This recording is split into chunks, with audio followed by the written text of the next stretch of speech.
Come on. I want to talk to Samson.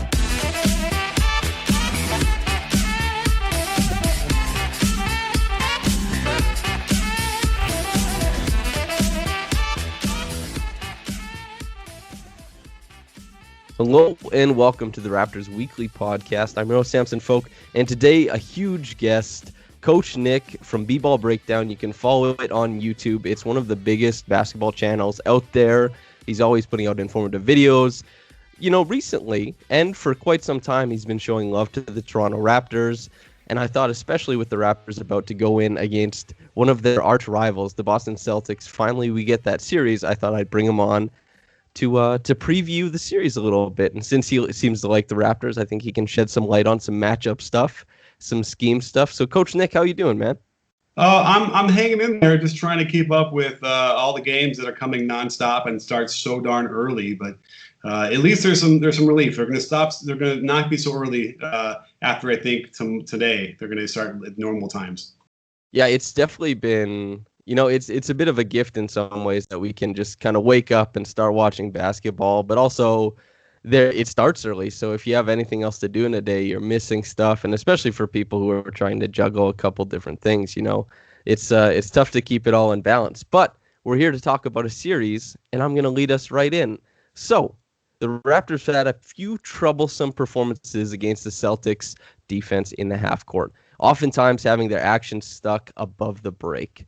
Are you expecting a laborious offensive series for the Raptors, or do you think Lowry and co. can figure things out fairly often? And by the way, I guess let's assume that Lowry plays game one.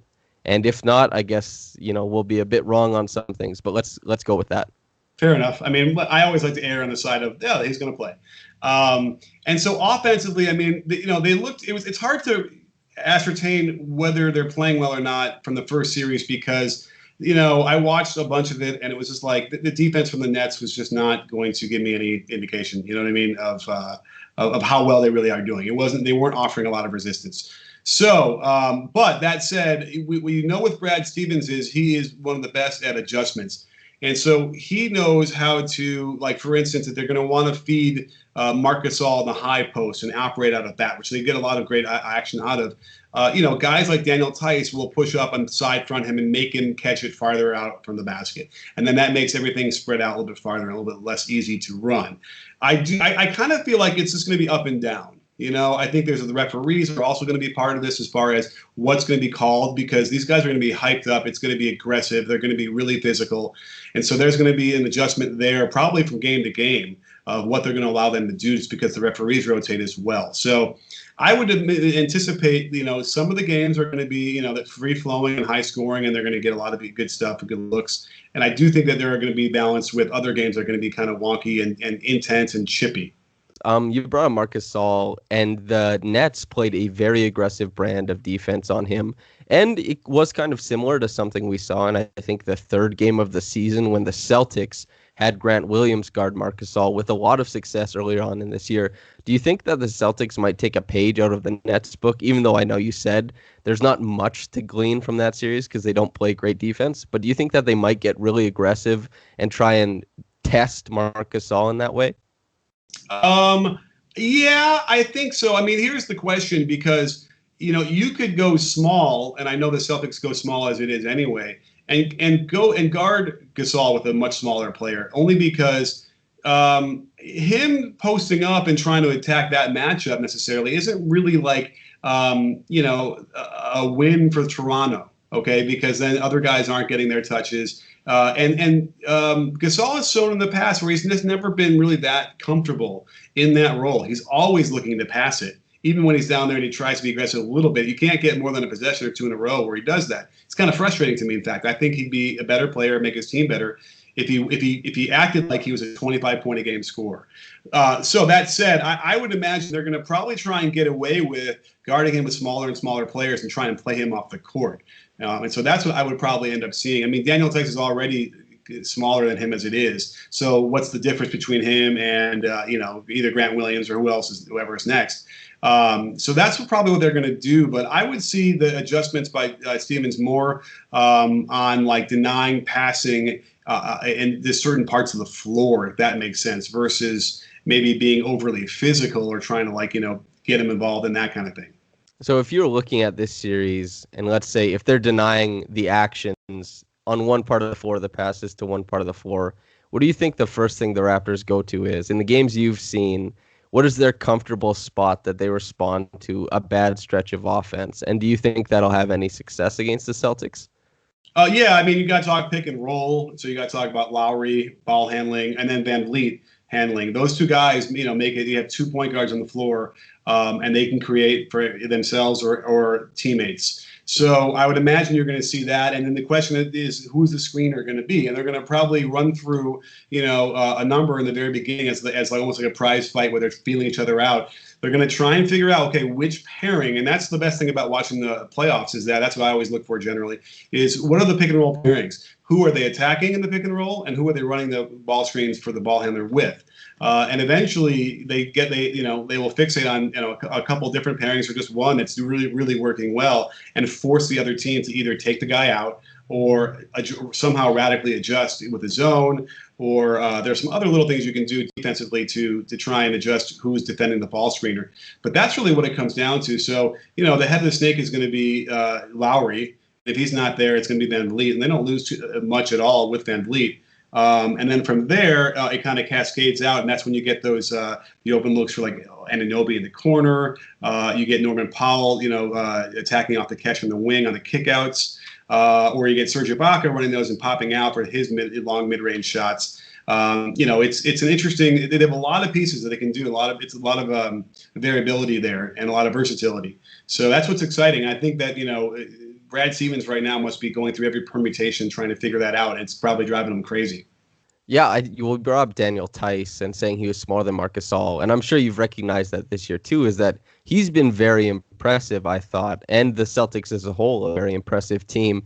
If you were looking for those two-man, those pairings that the Raptors would either be looking to attack or stay away from, what do you think is the most advantageous for the Raptors against the Celtics? Something to target, because they are flush with a lot of good defenders. It's a good question. Right. So who would they attack in the pick and roll? Well, obviously when Cantor is out there, they're going to roast him, or they're going to try.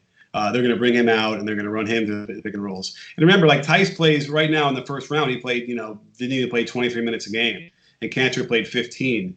So I almost got to check the lineups, because then who else for them is playing any of those center minutes? I guess Grant Williams is getting the rest of those minutes. So those are obviously the first people that they're going to attack without question. Is Tice, Cantor, and then Williams if he's in there. Other than that, and then the question is, well, who do you want to stay away from, right? So Marcus Smart drives me crazy because he'll do a lot of good plays and then he'll just make boneheaded plays that balance off the good stuff. And, you never know what you're going to get from any possession to the next.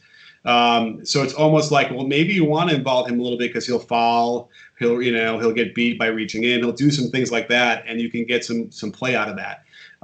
So watch for that and see, because Nick Nurse gets out of the box, he might actually figure, oh, well, they're not going to be ready for that because they would never run a pick and roll against Marcus Smart. But that is the other part of it is if they want to get him off of Lowry, for instance, and let Lowry operate a little more freely, maybe off a switch, then you'd see them. Yeah, they would screen Marcus Smart off to force a switch, because that's what the Celtics will do anyway. So that's the whole other part of this defensive thing, is that the switching that the Celtics do causes a lot of interesting ways for the Raptors to attack. And so, well, I guess it's tough to glean, as you said, from that Nets series. But in Pascal's first game against the Celtics, a 33-point effort, and, it was buoyed, I think, a lot from his three-point shooting, and he was still on a tear to start the year. But what do you think about him? Because it seems like the Raptors is their offense. A lot of it thrives from the mismatches that he kind of attributes to from the outset, because he is a varied offensive player. He's around 50th percentile in a lot of different play types. And so you think, okay, this guy can do a lot, but he's not super, super great at any one thing. And it's just about how he chooses to attack then and what's advantageous in the moment. How do you think he matches up against the Celtics? Because for a long time, it looked like they didn't have anyone to guard him. But as his offense has maybe tailed off a little bit, and some things have come back down to earth a bit, does it look like it's less advantageous? What do you think about his role in this series? Oh, I'm really excited to see because it's a big question mark for me.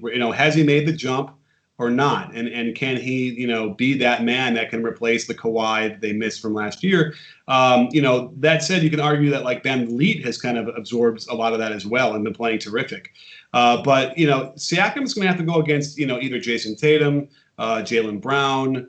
Those are the two that are really going to they can match up. They can really play defense. And so that's going to be the interesting thing. I imagine it's going to be Jason Tatum, and they're going to go at each other. And that's probably going to decide a few of these games. I imagine whoever plays better will indicate which team wins. Jason Tatum's long, and he's aggressive, and he knows how to play defense. He's good with his feet.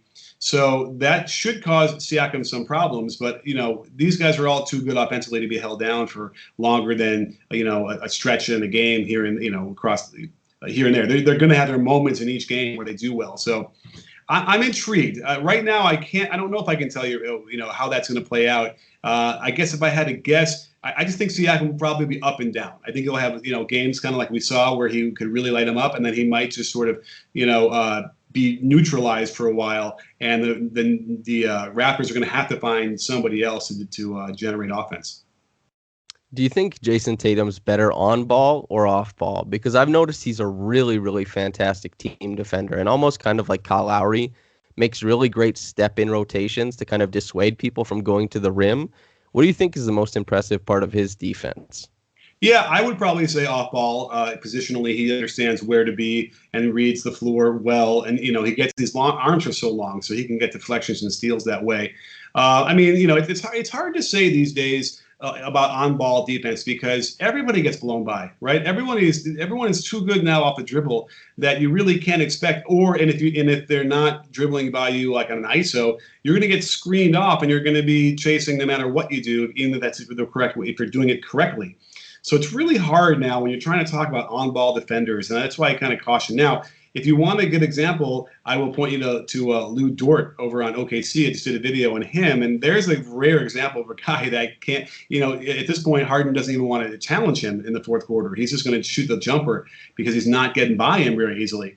But as far as Tatum goes, yeah, on ball, he'll get blown by just like everybody gets blown by. But yes, I think deflection-wise and activity-wise, he's really good like that, coming over and helping. And as is the entire team for the Celtics. They really do a great job of overloading and really daring you to like skip past and work the ball around and really make sure they don't get a lot of lanes for penetration from the ball. Okay, so before we go over to the Raptors' defensive side of the ball, let's talk about Norman Powell and Serge Ibaka, the two huge bench guys, because the Raptors haven't really figured out that eighth spot. It's Matt Thomas at times, Terrence Davis at times. Every once in a while, if they need a wing defender, Rondae Hollis-Jefferson can jump in. But Norman Powell, he's so good off of the pin downs. Serge Ibaka, as you said earlier, those long mid-range shots. He's improved as a short roller, both as finisher and passer. How do you think they factor into this series? Because there are a lot of people who think that the Raptors have the better bench, and that's a point where they can win. But if we're talking about, it's mostly just those two. So how do you think they factor in? I guess it's really just those two. It's Serge and Powell. You're right, because he really cut his rotations, even in those games where they're blowouts. But here's the thing: like Rondae Hollis-Jefferson is good, and he's got playoff experience, and he's a guy that can come in and give you a 5-minute stretch where he's grabbing rebounds and he can put backs and that kind of stuff. He might actually have an effect. I can have the vision of that happening, and like they weren't expecting that, and boom, he gets 10 points really quick. But Serge Ibaka is one of those guys. It allows him that he can play the 5, stretch the floor, block shots. He can become a real X factor for them without question. And so without Gordon Hayward, and everybody has to move up in the rotation, you have to say that they have the Raptors are deeper than the Celtics. I mean, I'm not really impressed with the Celtics bench. Wanamaker is fine. He's solid, but he's not the kind of guy who, I don't think he's going to be in a situation to win them a game. Not like, let's say like a Lou Williams could win the Clippers a game. And he just about did the other game and somehow didn't manage to do it. But, oh yes, I remember, thanks to Luka. But so Wanamaker is not that kind of guy. Cantor is a guy who, he's going to give you a lot of good stuff on the offensive end and then, probably give a lot of it back on the defensive end. And then the other guys didn't play much. So, Shemi Ojale, is never he's just a utility guy. So anyway, to answer your question, I think for sure the Raptors should have the advantage on the bench. They have more firepower, and they have at least a couple more players that can be effective and actually make a much more profound effect on the games. Yeah, I'm glad you brought up Rondae Hollis-Jefferson, and that, there are those spurts in the games. I've referred to him as an agent of chaos a lot of different times because that's how he succeeds, and he's also a very, very affecting one-on-one defender. But we'll swing it over to another very affecting one-on-one defender. OG Anunoby has a lot of prowess. You've referred to him in videos before as partially part of the Raptors' secret weapon. How do they get back to the NBA title type of thing? He's smart, athletic, physically imposing, and he's getting better at making reads off ball too.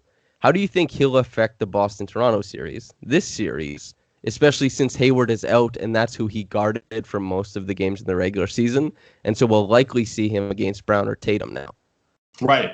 And here's what's so interesting about this. Brown and Tatum and Siakam and Anunoby, those are the guys that are going to have to guard each other on both sides of the floor. And then they could flip. It doesn't matter who's guarding which. So that's really probably the most intriguing part of this whole thing, because they are similar in their roles, not necessarily similar as players. So, OG, the corner three, he can feast there. And I have a feeling that they're going to be able to generate those shots. I think that the Celtics are going to give him that, at least in the beginning, to find out if he's going to make them or not. I would say he probably would. If he gets those open corner threes, he seems to be pretty good at those. And then they don't need him to do much else on the offensive end, an occasional drive, an occasional, attack of a closeout.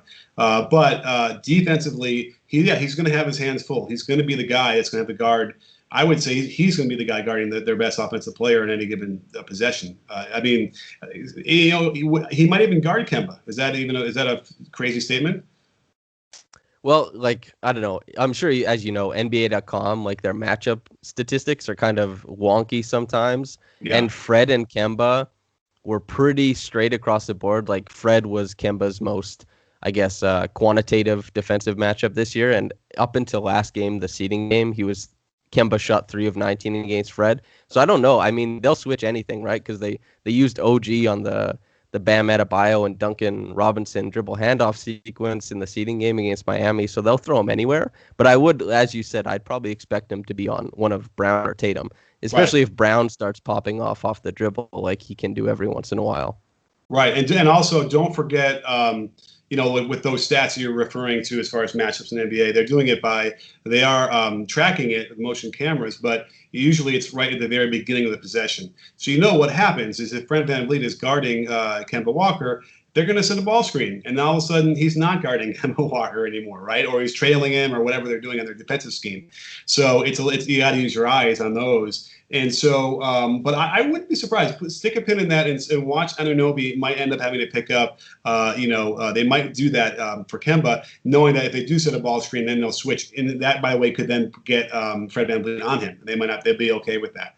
Fred VanVleet is just a really impressive guy all around for me. And so is Anunoby. I really like the Raptors team. I think they're my favorites to win the whole thing as it is now. I got to see if the Lakers will figure some things out, and maybe the Clippers, but the Clippers might not get past the Mavericks. So I like what Anunoby brings. He's tough.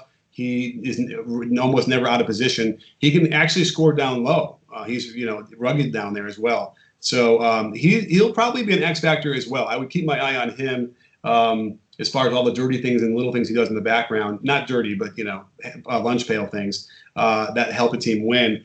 He's going to be really instrumental. But again, they're going to tire each other out. Brown and Tatum and Siakam and Anunoby are probably going to be exhausted by the end of each game. Yeah, I'm glad you brought that up, that down low thing. I wrote a piece where I looked at every time he put the ball down this season and watched all the film, which was a lot, and went into way more post-ups than you might expect. And the Raptors will run flex cuts for him every once in a while. And he's been markedly improved in the post. And obviously there's some off-the-dribble flash that he has every once in a while. That's fun. But the question I asked, as far as the Raptors, who do they hunt? Same thing, the Celtics versus the Raptors. If the Celtics are coming down the floor looking for a bucket, and this is something that is a strength of the Raptors, is who are you going after? Who's the person you want to involve in the screen action, and where are you trying to get? Wow. It's a good question. And I'm kind of like running through that in my head now. I almost feel like I'm saying, well, who do you not want to have guarding the ball screener, for instance? Because remember, whoever's guarding the ball screener ends up being the point man who has to deal with a lot of everything, containing the ball handler until maybe the ball handler's man gets back in position, or having to switch outright and then maybe guard an ISO like that. Because Tatum would, without question, would want to force a switch and attack an ISO. Like that's what they were doing, and he made shots that were, I mean, unconscious in this last series. It was crazy. I mean, I feel bad for Philly. They already had injuries. They weren't going to win that series no matter what. But Tatum had, I don't know, maybe 2 or 3 of these runs where it was just like, are you kidding me?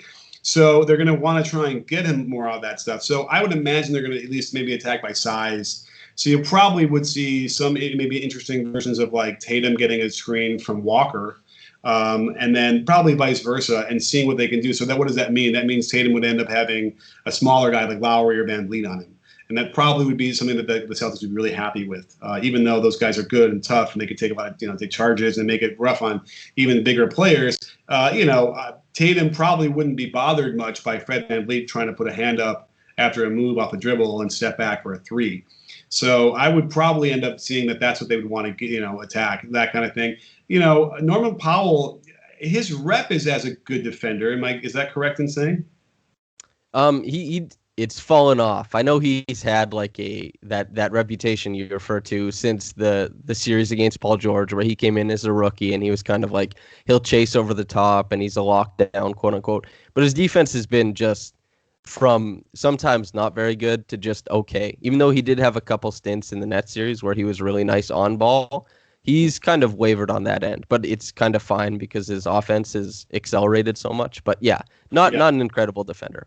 No, I didn't I haven't studied his defense specifically, but in my coach's radar is he's telling me something I've been watching some of those games is showing me that he's maybe focused more on offense these days, but he could probably turn that up. And I think if they challenge him properly, if the coaching staff does, he'd get into it and really be better. And they're going to need it because, the Celtics do bring a lot to the table as far as how they're going to attack and create good shots.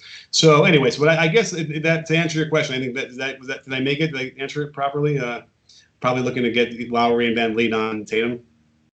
Yeah, I think that works, especially I was going to ask a question that I guess there's still room for the answer, especially since you're saying they attack by size. I was going to say the Raptors are maybe most impressive as a team defense. They do have really good individual defenders, but the Celtics have had success in the past attacking them through the ISO, like you said. Do you think that's advantageous for the Celtics in the hard-boiled series, or do you think that was just ISO in the regular season? Do you think that was the precursor for something more? I know. I mean, I think the regular season is going to be a pretty good indicator of how they're going to want to do it. And as long as it's working, they're going to do it. So, Jason Tatum's going to be able to ISO and Kemba Walker are going to be able to create those shots that they can normally hit. But, yeah, they're going to definitely want to get into that because, in the playoffs, you want to, ensure you get your best players shooting the ball most. And a lot of times the only way to get that to happen is to ISO, is to maybe force a switch, spread, and let them go. Because otherwise you get in a situation where they can double and get the ball in their hands easier. So that's what you have to watch for, too. A lot of the pistol stuff that we see both teams run, a lot of the handoffs into ball screens, it does allow the team, the defense, to double quickly and get it out of their hands and try and let anybody else create besides Tatum, for instance, or besides Lowry. Now, they all have their other versions of the short rolling, both teams that can have success, but a lot of times they're going to at least try that because the other guy's the ball handler is doing too well. So you have to be careful about all that stuff, and that's why the ISO becomes more important, I think, in the playoffs. And maybe lastly, if you want to do prediction, you can do a prediction, but that's definitely not mandatory at all. But is there anything else that you like from this series? I know some people just have these random, like, let's say you watched a lot of Wanamaker in college or something like that, or maybe you like Terrence Davis. Do you have any other macro things that you like from this series? Well, here's the weird thing for me is like Jaylen Brown, I feel like it should have a higher ceiling than Jason Tatum. I don't know. For some reason, I like his game better. And there are games when it's very clear, like, wow, he played a lot better than Jason Tatum. And then there are other games where Tatum just, his numbers are just dwarf anything Jaylen Brown did. And I think that that's also a challenge for Brad Stevens because it's hard to get all these guys. And it might even have been a blessing that Hayward went down because it just sort of takes one less issue of alpha score out of the equation, and they can get a more of a balanced team functioning. So, but Jaylen Brown to me, I think would be the guy if he's going to step up and finally show us his full potential. This would be it. Let us see it. And I think that he might be the X factor for the Celtics. And if the Raptors can't handle him, then they're going to be in trouble because Tatum could go off and the Raptors could win. But it's when you got like Kemba and Jaylen Brown hurting them as well, to the tune of whatever, to 20 points. That's going to be where it makes it difficult to beat them. So that's what I'd watch for, that matchup and what Nick Nurse is going to do to try and keep him in check and who they're going to run at him. Because remember, it's unfair a lot of the time when Jaylen Brown is sort of playing a shooting guard role. I know he's only listed at like 6'6", so the hair makes him 6'8" or 6'9", I guess. But wait, does he still have hair? I can't remember now. But nonetheless, he definitely buzzed it. Yeah, he did. All right, but he's 6'6"-ish, but he feels taller than that to me. But he generally will post up a lot of times to smaller guards. He certainly has an advantage against Van Vliet and Lowry if they get that lineup to match up that way, and that could hurt them. He could do that. He could do that well in a playoff series across several games. So that would be. It's not a Raptors focused thing, but I think the Jaylen Brown conundrum is what I would be looking at most in the series. No, I'm glad you brought that up. Jaylen Brown, I'm a huge fan of his, and I think when he's on, he does look markedly better than Jason Tatum. There's this elegance and kind of ease to what Jason Tatum is doing, but when Jaylen Brown is on, it's this rapid off-the-dribble creation for his own shot that sometimes is really gobsmacking, jaw-dropping. But I feel like that's as good a place as any to leave the interview, to leave this series, and I guess see what happens when they play. But Nick, the floor is yours if you want to shout anything out. And go ahead. Oh, well, listen, if you want to go to BBallBreakdown on YouTube, I'm creating a video every day and every day. That's true. And it's fun. We're over on Twitter as well, BBallBreakdown, and Instagram. So anywhere you want to find me, I'm pretty easily accessible these days and open to any questions or any conversation. All right. Nick, thank you very much for coming on, man. My pleasure. I'm in. Yeah, I'm in. All right, and thank you, listener, for tuning in, whether you're getting into this in the morning or at night. Have a blessed day, and goodbye.